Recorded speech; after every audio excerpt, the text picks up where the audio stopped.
Muy buenas tardes. Quiero retomar el tema de las vocerías porque no se han dado tantas noticias del punto de vista judicial. Hoy por hoy tenemos algunas cosas que podemos participar con los medios de comunicación.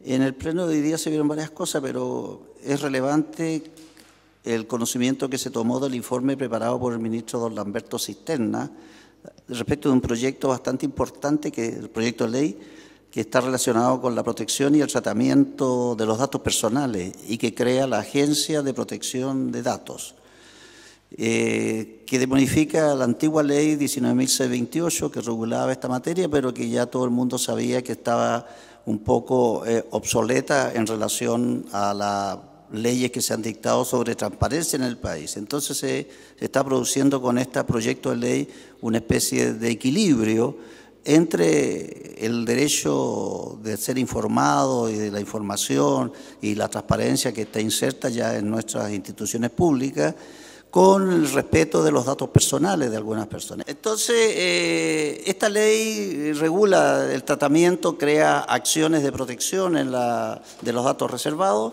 y crea la Agencia de Protección de Datos, que es la institucionalidad que se crea con respecto a esta materia. Y el Pleno entonces aprobó el informe del ministro señor Lamberto Cisterna, en la que también, con pequeñas digamos, observaciones, el Pleno de la Corte Suprema va a informar al Congreso Nacional de que este proyecto de ley no le merece observaciones.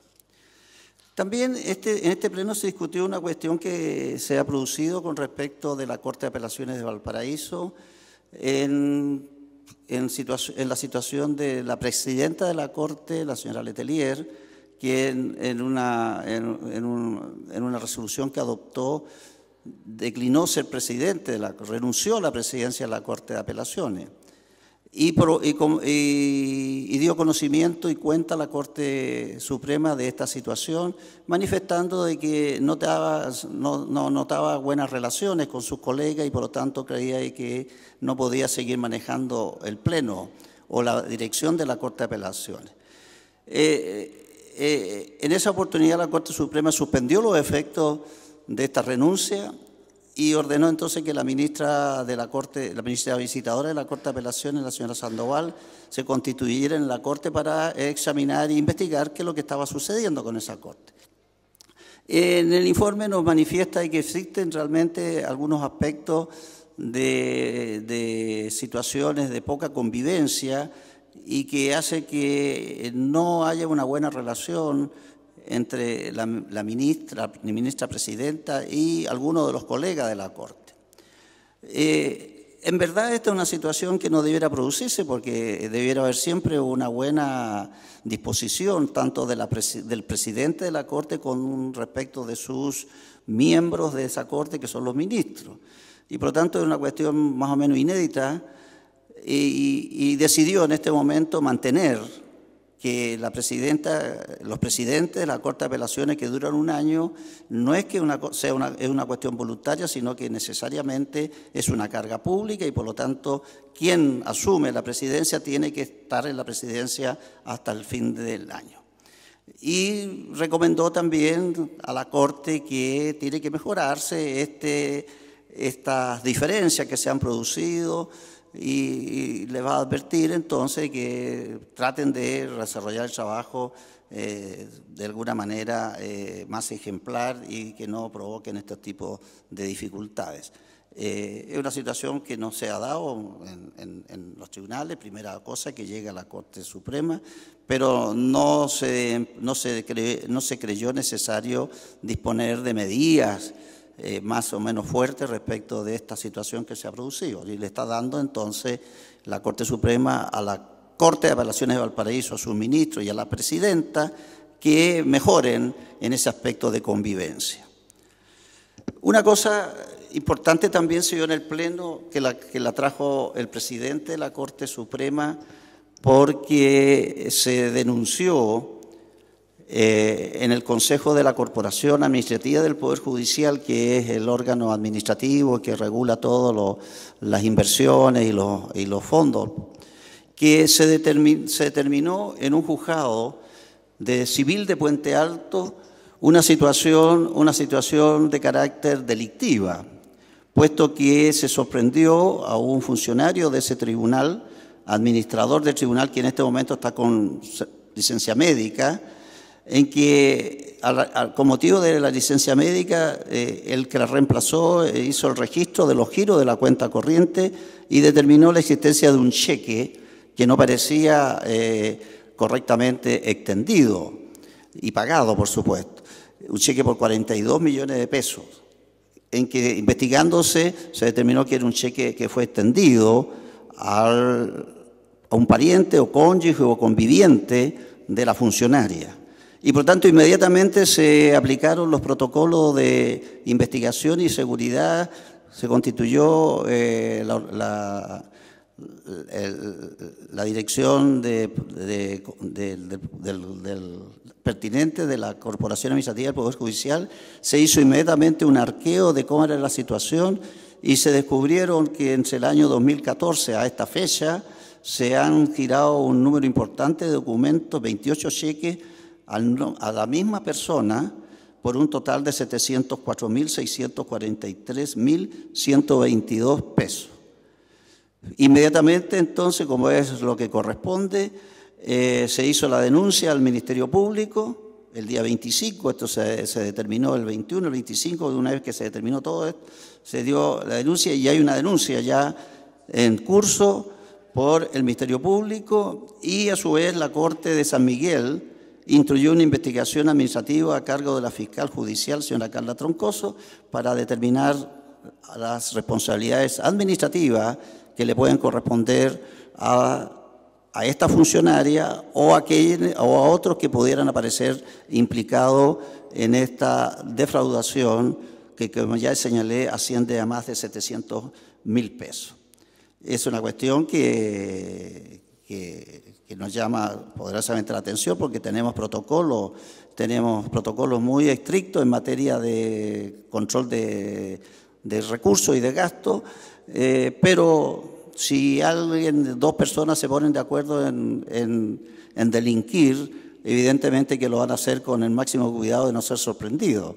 Aquí se fueron sorprendidos y finalmente se terminó. Y se va a investigar y lo más probable es que estas personas sean condenadas criminalmente por este hecho delictivo.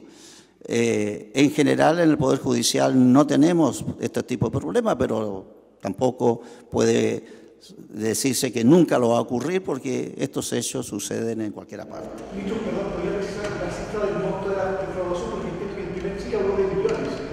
704 millones de pesos. Sí, 704 millones. ¿Entendió una? No. 704 millones de pesos. 704. Porque la primera, cuando se detectó fue por un cheque de 42 millones de pesos que apareció ya de una manera sorprendente y se determinó que ese cheque había sido cobrado por un pariente de la persona encargada de la tarea que era administrador del tribunal. La señora Carla Ancao Jaramillo.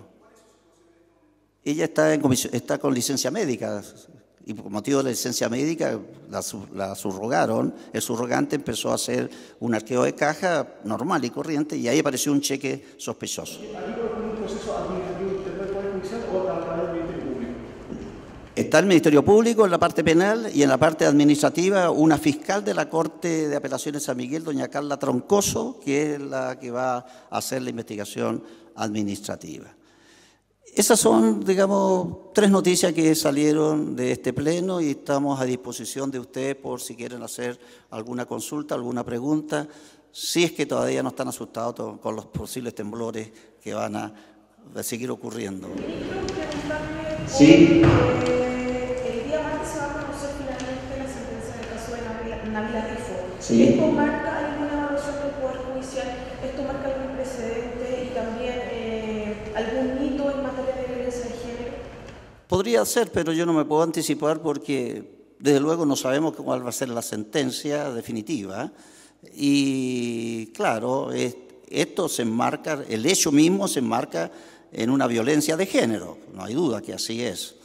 pero más conclusiones no puedo sacar porque el veredicto todavía no lo conocemos y yo tampoco puedo pronunciarme porque puede haber un recurso que puede ser conocido por la Corte Suprema, eventualmente.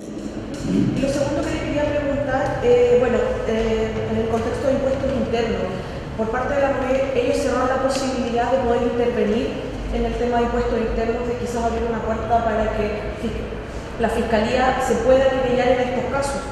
¿En qué casos? En casos de impuestos internos. Es que yo estaba pensando en el asunto anterior. Este es un caso nuevo. Y en el contexto de esa investigación, ¿no habría que hacer un esfuerzo como para poder quizás retomar la confianza en la ciudadanía y poder evaluar este tema de impuestos internos? Bueno, nosotros poco tenemos que intervenir en este debate porque esta es una cuestión en la que el Ministerio Público y algunas personas, algunos parlamentarios entre ellos, han manifestado su disconformidad con respecto de una norma que le entrega el monopolio del ejercicio de la acción penal al director del Servicio de Impuestos Internos.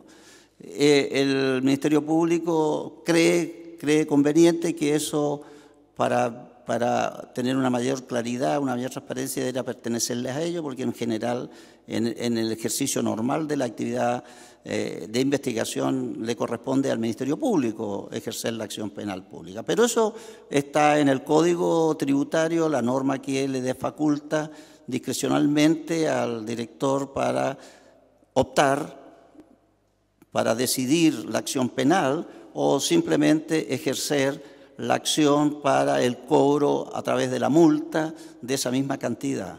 Pero ese es un tema que está así en la ley, no solamente está en este caso, sino que también, por ejemplo, en la ley que crea el Tribunal de Defensa de la Libre Competencia y le da competencia y tramita la tramitación, hay un delito de colusión que también la denuncia o la querella le corresponde al fiscal económico nacional, fiscal nacional económico, y requiere además un requisito previo que haya una sentencia del Tribunal de la Libre Competencia que declare la existencia de la colusión.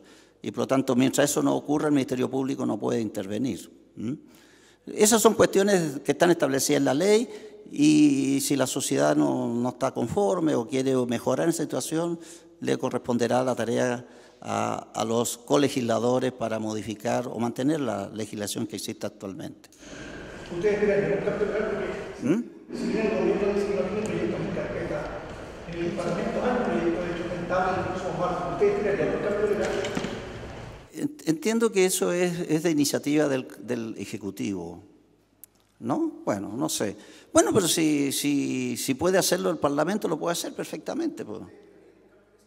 No sé, no puedo anticiparme de algo. Es un problema que le corresponde y atañe principalmente a los parlamentarios y al gobierno hacer los cambios legales pertinentes en una norma que en este momento está creando una dificultad, por lo menos en la ciudadanía, que no ve con buenos ojos una norma de esta naturaleza.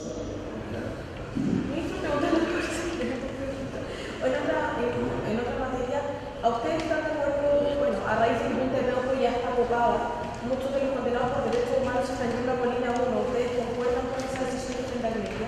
¿En qué sentido? ¿En qué? Marca cinto con reos de... Es que esa no es una cuestión de que pueda ser, digamos, discutida o opinable. Si la situación de Punta Peuco es que ya no admite más personas, esas personas tienen que ir a un lugar de reclusión.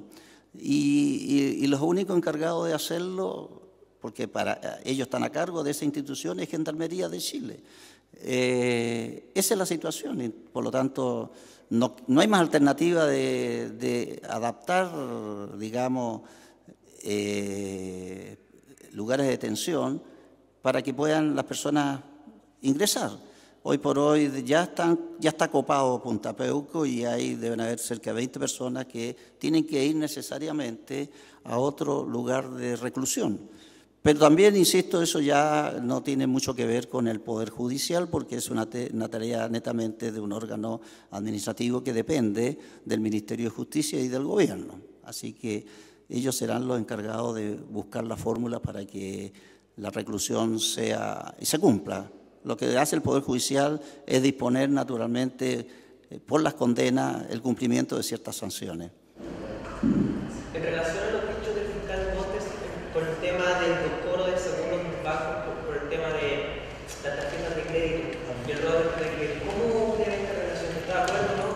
¿Qué? No lo entiendo. El tema del fiscal Montes sobre el cobro de los bancos en relación a las tarjetas de crédito y su robo. No,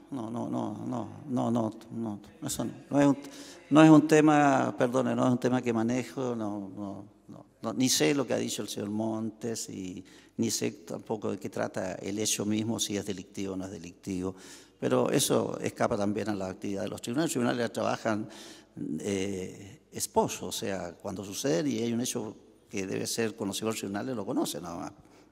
Y en otra materia, el plan que presentó Carabineros junto al gobierno para reforzar las medidas para evitar este tema del fraude al interior de la institución, ¿cuál es su opinión al respecto?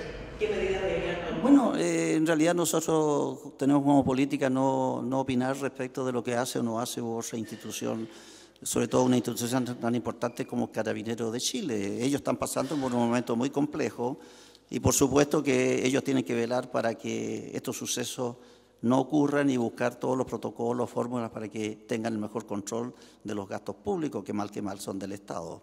Y con respecto a la encuesta de victimización, Carlos Costa, que el presidente de las personas, consideran que la Fiscalía nos llamó después de hacer una denuncia.